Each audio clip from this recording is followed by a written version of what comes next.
Europe کے زیادہ تر ہسٹورینز یورپ کی تاریخ گریک سٹی سٹیٹس سے شروع کرتے ہیں، جو کہ ایتھنز، اسپارٹا، تھیبس اور اس طرح کی دوسری سٹی سٹیٹس پر مشتمل تھی۔ یہ تمام ریاستیں ویسے تو یونانی النسل تھیں، یہ تمام گریک لوگ تھے، لیکن ان میں آپس میں اتحاد نہیں تھا اور اس وجہ سے یہ آپس میں لڑتے رہتے تھے ایک دوسرے سے، اور ان کی آپس کی لڑائیاں ہی وہ وجہ بنی کہ ان گریک سٹیٹس نے ماڈرن یورپ کو بیلنس آف پاور ڈپلومیسی کا ماڈرن کانسیپٹ دیا۔ یعنی جب ان میں سے کوئی ایک ریاست اتنی زیادہ طاقتور ہو جاتی کہ وہ دوسری ریاستوں کو دبا لے گی تو باقی کی تمام ریاستیں اس ریاست کے خلاف ایک متحدہ محاذ بناتی اور اس کو کمزور کرنے کی کوشش کرتی۔ اس طرح کا اتحاد کبھی ایتھنز کے خلاف بنا، کبھی اسپارٹا کے خلاف بنا۔ جب ایتھنز اتنا زیادہ طاقتور ہو گیا کہ وہ باقی کی تمام ریاستوں کو دبا سکے تو باقی کی سب ریاستوں نے ایتھنز کے خلاف ایک متحدہ محاذ بنایا اور اس کو کمزور کر دیا۔ جب ایتھنز کمزور ہوا اور اس کے مقابلے میں اسپارٹا اتنا زیادہ طاقتور ہو گیا کہ وہ باقی کی تمام ریاستوں کو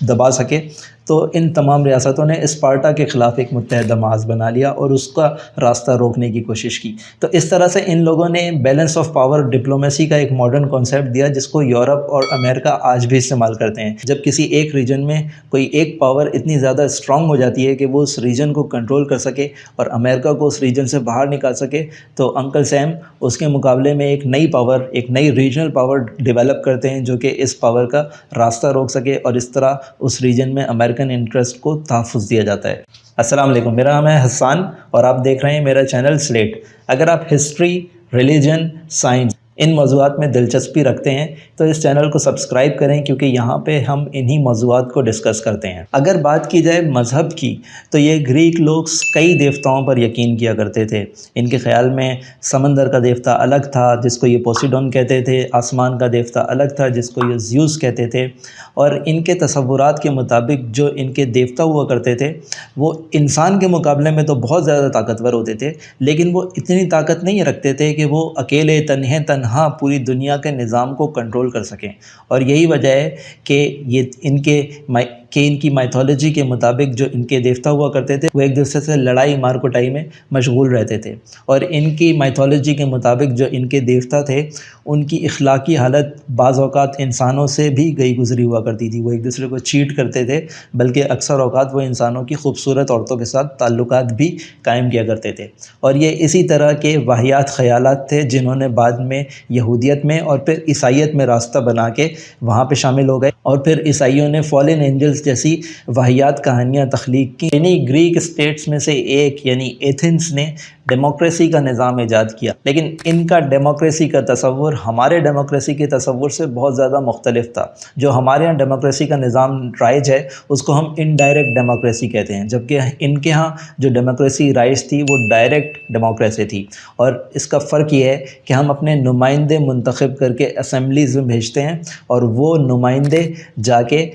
خراب قسم کے، غلط قسم کے فیصلے کرتے رہتے ہیں، جبکہ ان کے ہاں ہر معاملے میں تمام عوام مل کے اپنی رائے کا اظہار کرتی۔ کسی سے جنگ کرنی ہو یا جنگ کا اختتام کرنا ہو، یہ تمام لوگ ایک میدان میں جس کو یہ ایگورا کہتے تھے جمع ہوتے اور ہر معاملے پہ اپنا ووٹ کاسٹ کرتے، اپنی رائے کا اظہار کرتے، اور جس بارے میں بھی میجورٹی ووٹ پڑتا اس بات کو تسلیم کر لیا جاتا۔ اور اسی طرح ان کے ہاں جو عدالتی نظام تھا، ان کی جو جج کی جیوریز ہوتی تھیں وہ 2 یا 4 ججوں پہ نہیں بلکہ 100 ججوں پہ اور بعض اوقات ہزاروں ججز پر مشتمل ہوا کرتی تھی، اور یہ سب مل کے کسی ایک کیس کا فیصلہ کیا کرتے تھے۔ انہی گریک اسٹیٹس میں سے ایک اسٹیٹ میسیڈون تھی جس کو ہم اردو میں مقدونیہ کہتے ہیں، اور میسیڈون کا بادشاہ الیگزینڈر جس کو یورپینز الیگزینڈر دا گریٹ کہتے ہیں، وہ میسیڈون سے گریک سے نکلا اور فتوحات کرتا ہوا ایران، مصر، عراق اور افغانستان سے ہوتا ہوا ہندوستان تک جا پہنچا۔ اس بات میں کوئی شک نہیں کہ وہ ایک بہت بڑا، بہت عظیم فاتح جرنیل تھا، لیکن اس کے پاس نہ کوئی ایسا نظریہ تھا، نہ کوئی ایسا نظام تھا جس کی وجہ سے اس کی سلطنت کو کوئی بقا حاصل ہوتی یا اس کی فتوحات کا کوئی دیر پا اثر ہوتا۔ اور یورپین ہسٹورینز چاہے اس کی لاکھ عظمتیں بیان کریں لیکن اس بات میں کوئی شک نہیں کہ وہ اپنے ساتھ کوئی ایسا دیر پا نظریہ نہیں لایا تھا، اور یہی وجہ ہے کہ اس کی موت کے فوراً بعد اس کی ریاست ہاؤس آف کارڈز کی طرح بکھر گئی۔ یونانیوں نے یورپ کو شاعری، فلسفہ، تاریخ نویسی، مجسمہ سازی اور دیگر علوم و فنون سے متعارف کرایا۔ لیکن یہاں پہ یہ بات کہنا بھی ضروری ہے کہ اے جے گرانٹ جو کہ ایک یورپین ہسٹورین ہے، اس کے مطابق یہ جو گریک لوگ تھے یہ لوگ غلاموں پہ بہت زیادہ انحصار کیا کرتے تھے۔ ان کے غریب سے غریب آدمی کے پاس بھی ایک غلام ہوا کرتا تھا، اور یہ غلاموں کو بہت حقارت کی نظر سے دیکھتے تھے۔ نہ صرف غلاموں کو بلکہ غلاموں سے وابستہ کاموں کو یہ بہت حقارت کی نظر سے دیکھتے تھے، جیسے کہ یہ ہاتھ سے کام کرنے کو بہت برا سمجھتے تھے۔ اور یہی وجہ ہے کہ ان کے ہاں فلسفہ تو انہوں نے ڈیولپ کر لیا، لاجک ڈیولپ کر لی، لیکن یہ لوگ ایکسپیریمنٹ بیسڈ سائنس ڈیولپ نہیں کر سکے، کیونکہ یہ لوگ ہاتھ سے کام کرنا، کوئی عملی کام کرنے کو برا سمجھتے تھے، اس کو حقارت کی نظر سے دیکھتے تھے۔ تو یہ لوگ ایکسپیریمنٹ بیسڈ سائنس ڈیولپ نہیں کر سکے تھے، اور یہ ایکسپیریمنٹ بیسڈ سائنس بعد میں مسلمانوں نے ڈیولپ کی۔ پہلے یہ کہا جاتا تھا کہ فرانسس بیکن نے سائنٹیفک میتھڈ کی بنیاد رکھی، لیکن اب تو یورپینز بھی اس بات کو تسلیم کرتے ہیں کہ فرانسس بیکن نے نہیں بلکہ ایک مسلمان سائنٹسٹ ابن الہیثم نے پہلی بار سائنٹیفک میتھڈ کی بنیاد رکھی۔ انہوں نے اپنی کتاب بک آف آپٹکس میں لائٹ ریز کے اوپر ایکسپیریمنٹ کیے، میررز کے اوپر ایکسپیریمنٹ کیے، اور انہوں نے اس کتاب میں ایک عام آدمی کے لیے ان ایکسپیریمنٹس کو اس طرح لکھا کہ ہر آدمی ان کے کیے ہوئے ایکسپیریمنٹ کو ریپیٹ کر سکتا تھا۔ اور انہوں نے اپنی کتاب میں لکھا کہ میری بات پہ یقین مت کرو بلکہ خود تجربہ کر کے دیکھو۔ تو اب اس بات کو ویسٹ بھی ایکنالج کرتا ہے کہ پہلی بار سائنٹیفک میتھڈ جو ڈیولپ کیا وہ ابن الہیثم نے ڈیولپ کیا۔ اگر ان گریک اسٹیٹس سے اوپر شمال کی طرف ہم اٹیلین پیننسولا میں دیکھیں تو سینٹرل اٹلی میں ریور ٹائبر کے کنارے پہ ایک چھوٹا سا شہر آباد تھا جس کو روم کہتے تھے۔ اور اے جے گرانٹ اپنی کتاب ہسٹری آف یورپ میں لکھتے ہیں کہ شہر کے لوگ اپنی